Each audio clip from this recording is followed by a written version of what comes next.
All right, man. Shout out to the playback. Thank y'all for tuning in for this one.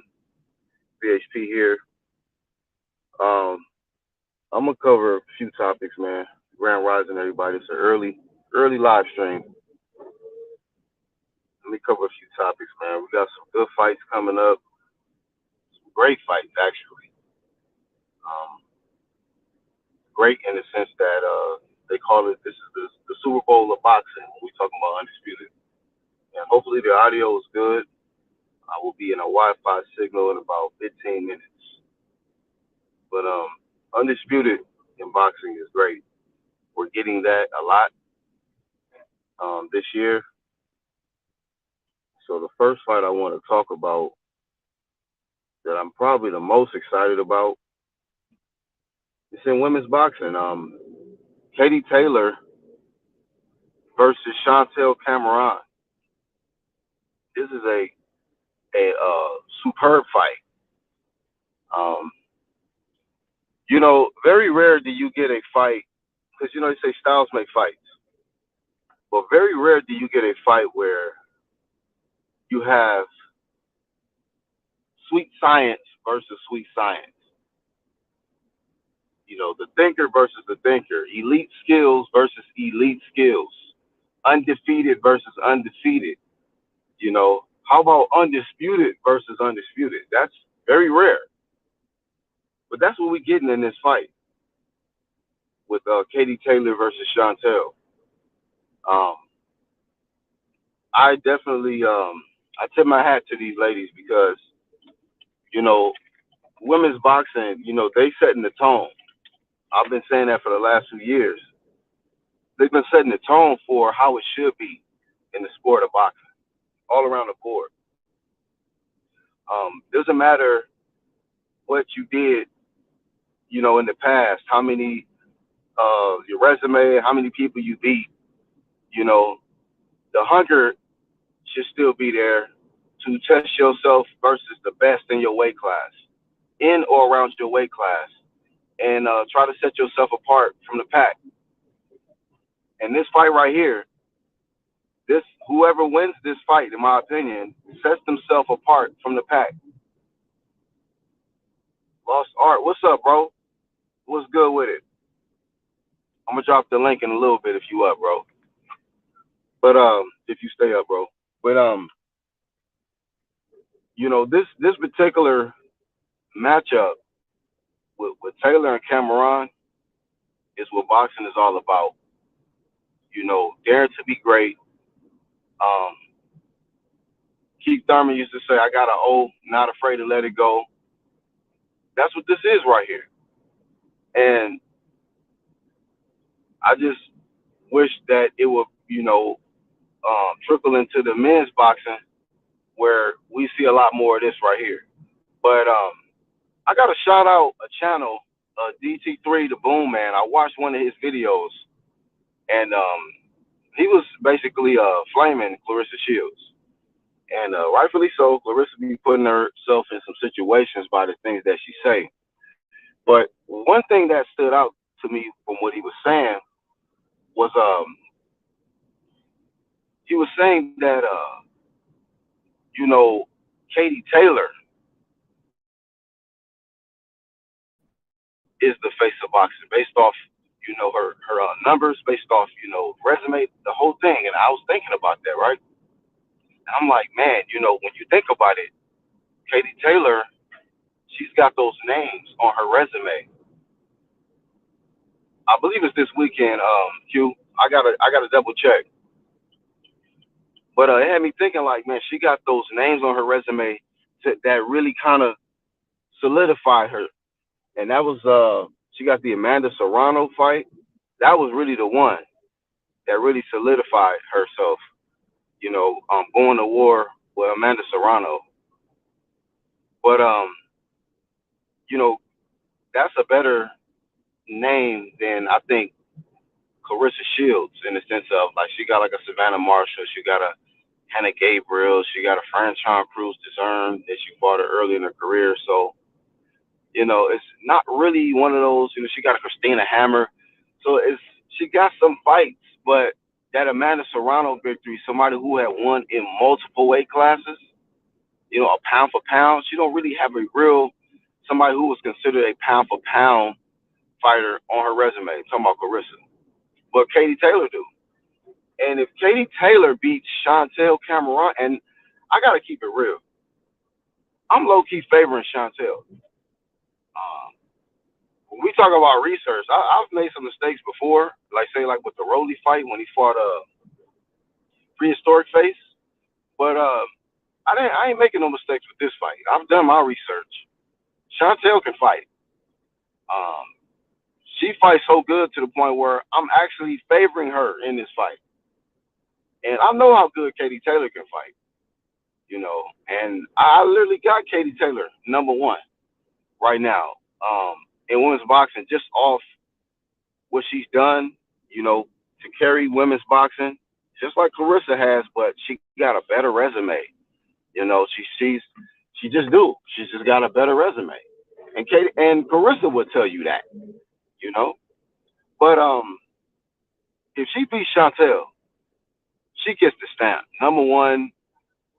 uh, #1 fighter in women's boxing to me, you know. And if Chantel beats Katie Taylor, Chantel, to me takes the torch, man. She is a new superstar in boxing, you know. And the way she dogged what people be saying McNoskill, but McCaskill, you know. A lot of people thought that McCaskill was gonna dog Chantel, and it was the opposite. Chantel beat the shit out of Jessica McCaskill or Jessica McNoskill, got exposed of not having no skill at all and got in there with an elite fighter and get your ass beat. So shout out to Chantel for beating the hell out of Jessica, no skill having ass. Hopefully she come back better. Shout out to the homie Ben Israel. What's up, bro? So I wanted to cover that first because it's not really getting a lot of headlines, and it should. This is a great fight. I cannot wait. I mean, I'm more excited about this one than the next one I'm getting ready to talk about. Well, we got to talk about this next one, man. Uh, Let me pull up a different image here, man. So first and foremost, before I move on with this one, I got to give definitely the flame of fame to these two ladies. Win, lose, or draw. I give them both props because they didn't have to fight each other. They could have avoided each other. They could have just, milked their undisputed status and fought some tune-ups or some stay busy fights or whatever. They like, nah. Oh, you undisputed? Yeah, I'm undisputed. You undisputed too. We can fight. That's their energy. And I like that, you know. Oh, you undefeated, huh? Oh, well, I'm undefeated too. We can fight. I don't care about losing my O. I feel like I can beat you. Like that's what boxing needs. More of that, you know. So once again, flame of fame to these ladies. Hold on, I'm getting close to a Wi-Fi signal. Hold up.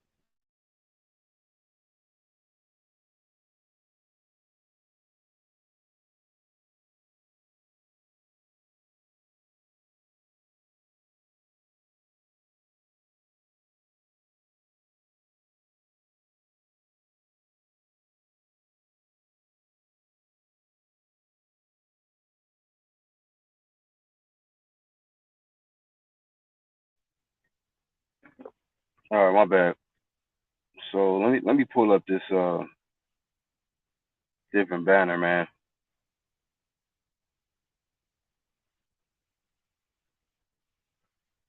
Another fight coming up this weekend.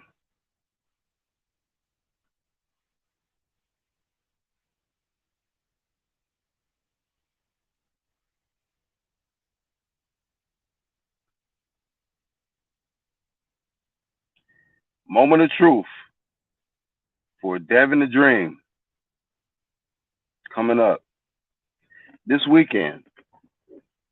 I noticed a few things, man. And when it pertains to their arrivals in Vegas, man, let me turn this up. What's the name off? Hold up.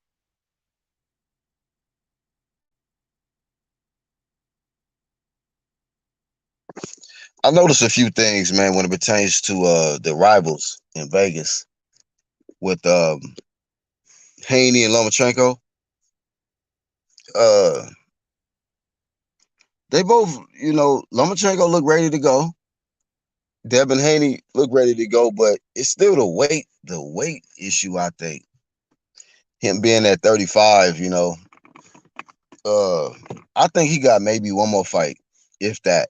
This might be his last fight at 35, man. But Devin Haney say that he's got his chef and all that with him for the 8 week training camp, and that's cool and everything, man. But yeah, man, he looked a little dry and to me, and in the interview he was asking for water bottles and all of that. You know what I mean? But it is what it is. It is what it is. We got to see on fight night when he rehydrate and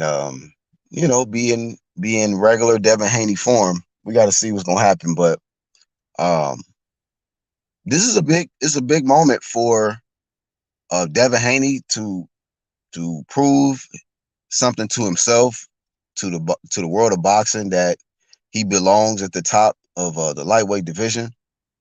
It's a big opportunity for him, and then also it's a big opportunity for Lomachenko. You know, I believe that based off what he's saying, this is his last chance um, at greatness. This is his last chance at becoming undisputed. This is his dream. So Devin already conquered that dream of becoming undisputed, and that's Lomachenko's dream, to become undisputed. So he got to go through the dream to get that dream. You know what I mean? So best of luck to both of these guys. Devin Haney putting his O and his belts on the line. Lomachenko, you know, trying to make something happen for himself. Ukraine, top rank, Bob Arum.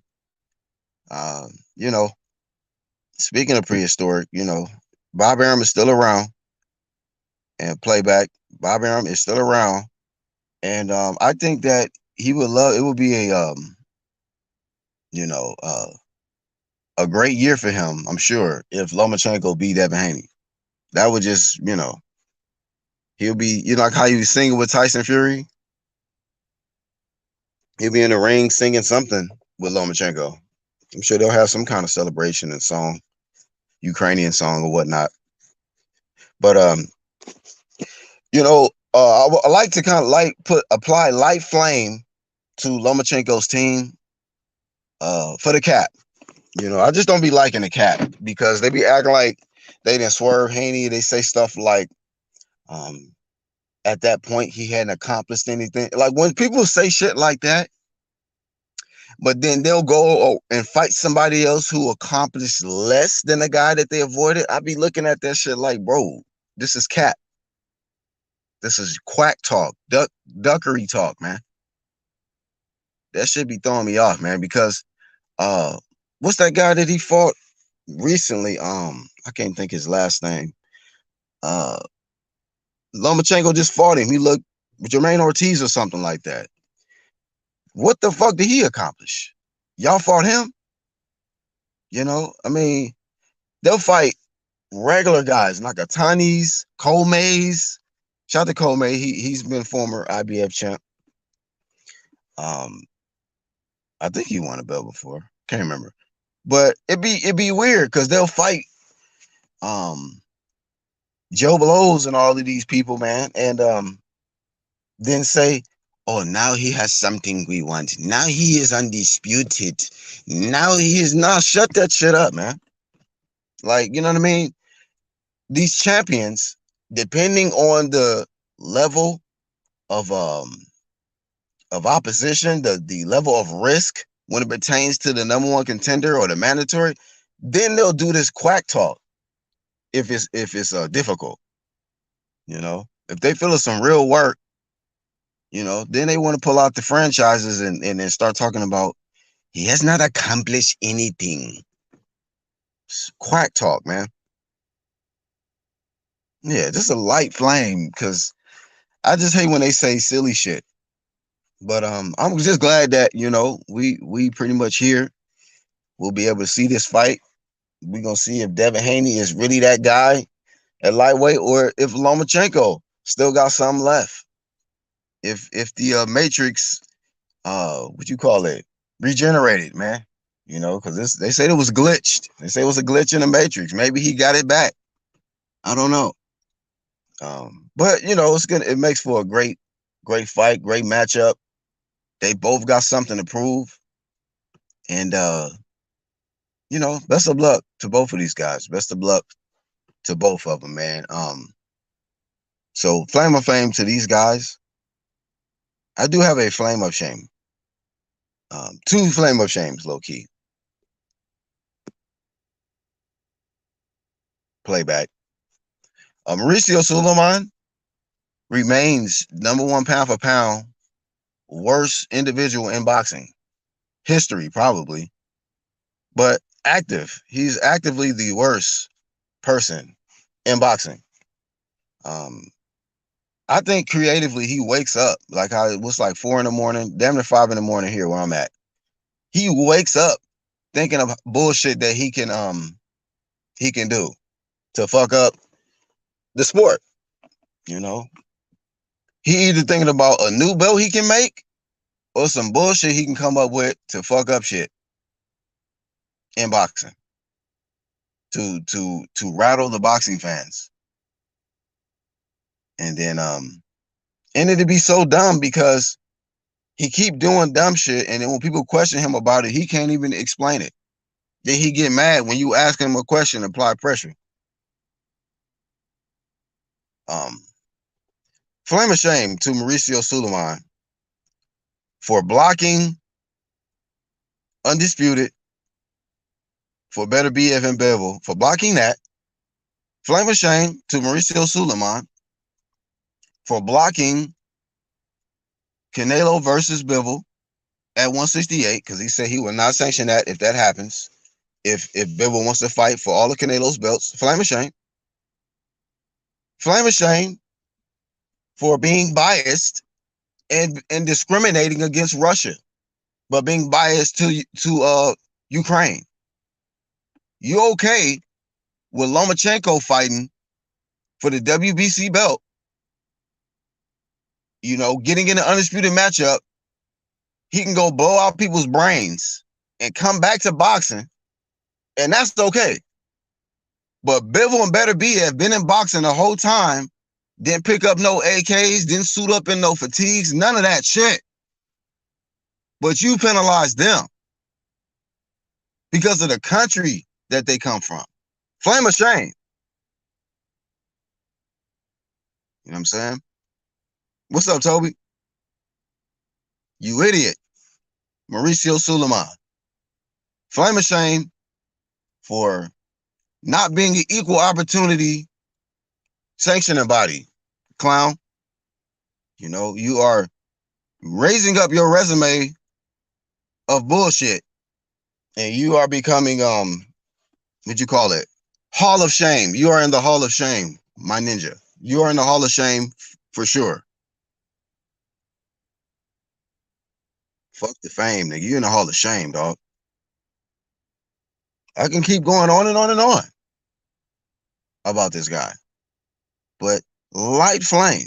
It's too early, like that Friday move. It's too early. It's too early for me to really go in on this dude like I want to. But it's early. Light flame. Let me pull this other one up too, man. This is outside of boxing. A lot of you have already heard. Matter of fact, let me stay on boxing. Another flame of shame. T.O. Senior. You better hope to whoever you believe in. Pray to whoever you believe in that you beat Josh Taylor. Because, he let us say this weed shit. We're going to beat Josh Taylor, bro. That weed shit. You better hope that you do or y'all do. Because if not,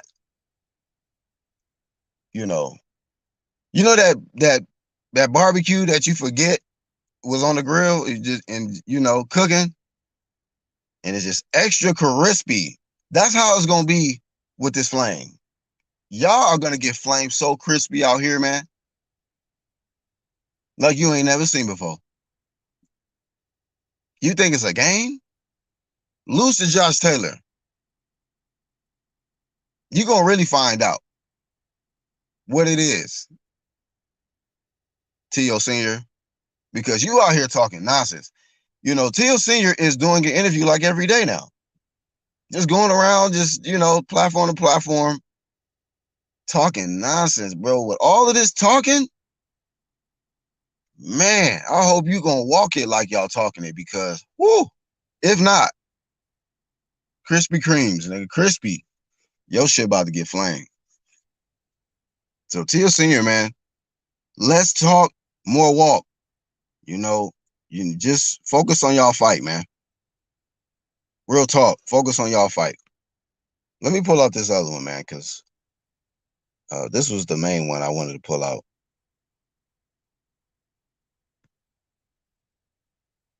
Fortunately, man.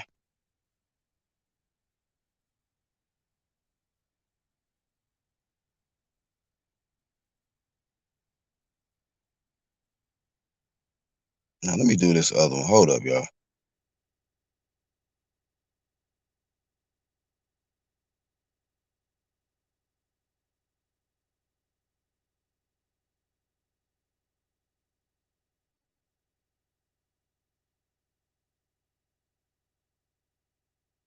There we go.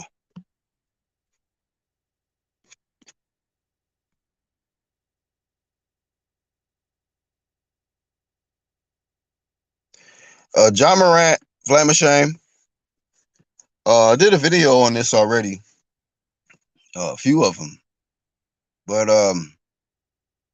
you know what's crazy, man? Is that not crazy, but being at this social media era, you can see it. But what's the trip is the gangsters is flaming the shit out of John Morant right now. Are y'all seeing this? The whole time John Morant is trying to get approval from the hood, and they flaming him. Thugs all over around the world is saying, like, you was the stupidest nigga alive, bro. Stupidest. Give me your money, switch places with me. They out here talking about, if I had millions of dollars, I wouldn't be showing shit on camera.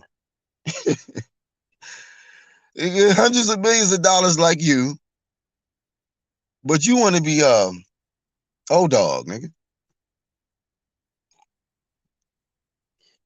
You know, people want to these youngsters now, they want to play these roles on camera because they can get a live audience and they get so excited. You know, but Flame of Shame, John Morant, for being stupid, man. Just being stupid. You know, it's they get to a point of success, and then now all of a sudden they want to join gangs. And you know what, man? I grew up in LA, man, around a lot of gangsters, man. I never joined no gangs, but I was always in that environment.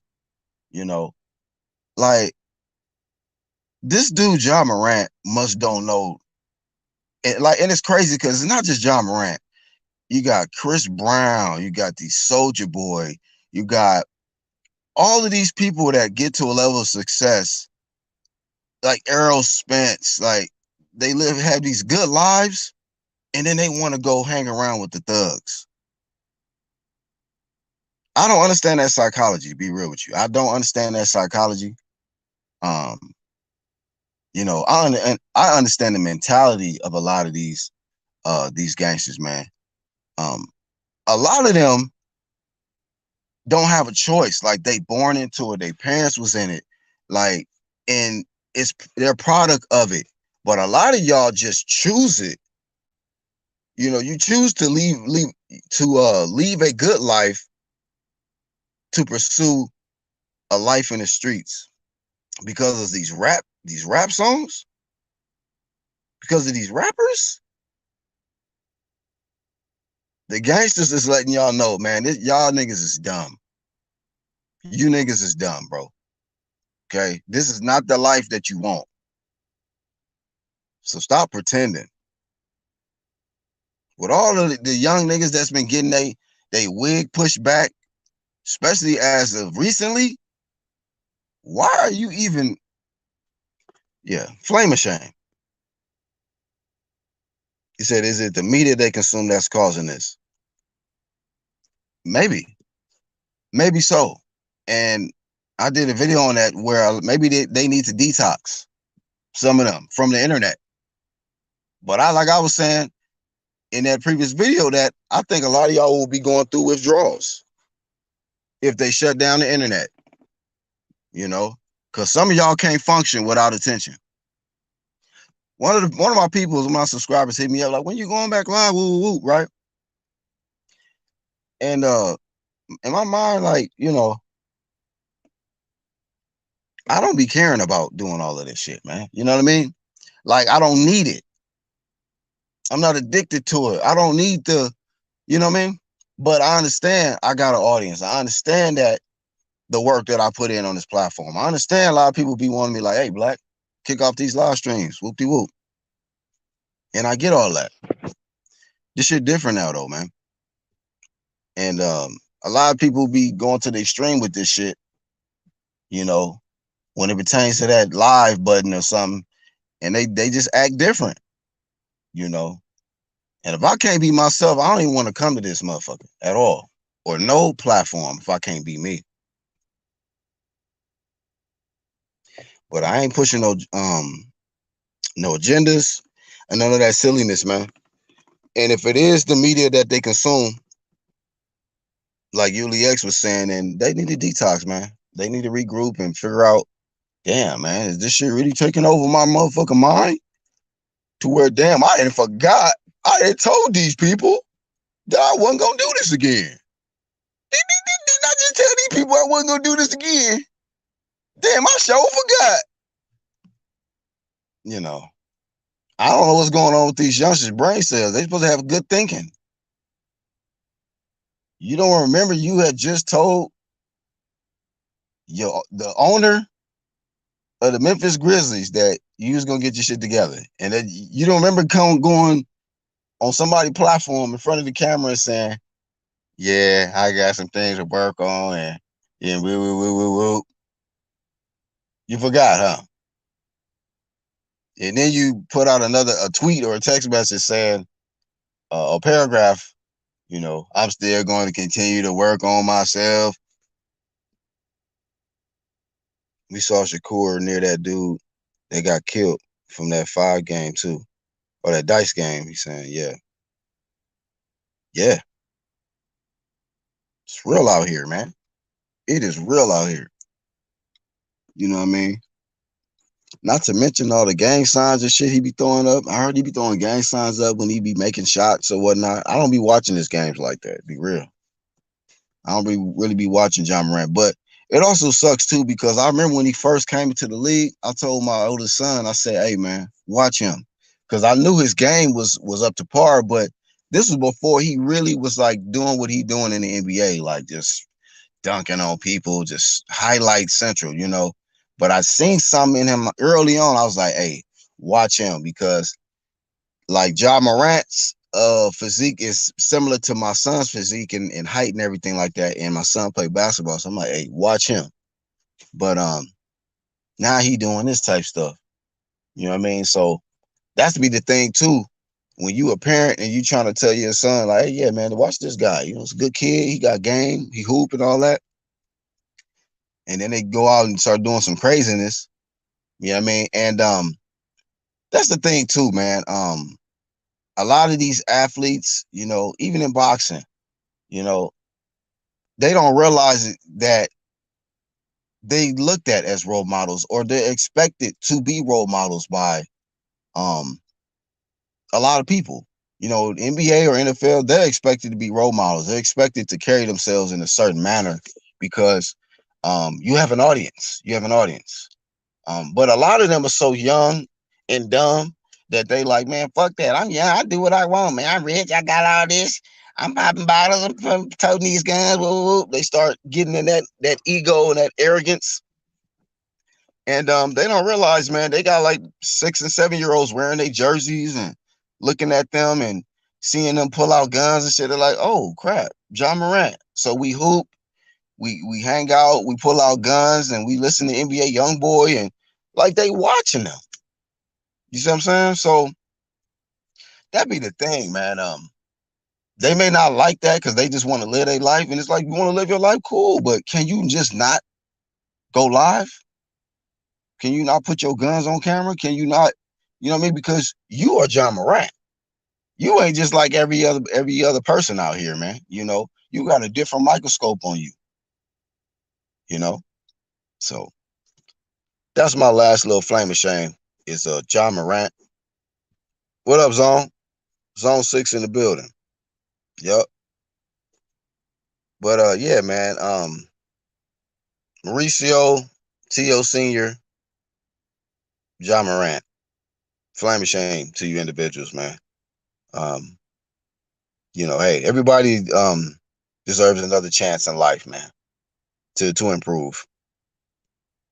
T.O. Senior, everybody has another chance to do a different interview and say something smart this time, not nothing stupid. Mauricio, man, we ain't got nothing. Hey, I ain't got shit else for you, man, to say about you, bro. Positive. You messed that up a long time ago. Positivity or hope for Mauricio, that's just fiction. This man is committed to fucking up shit.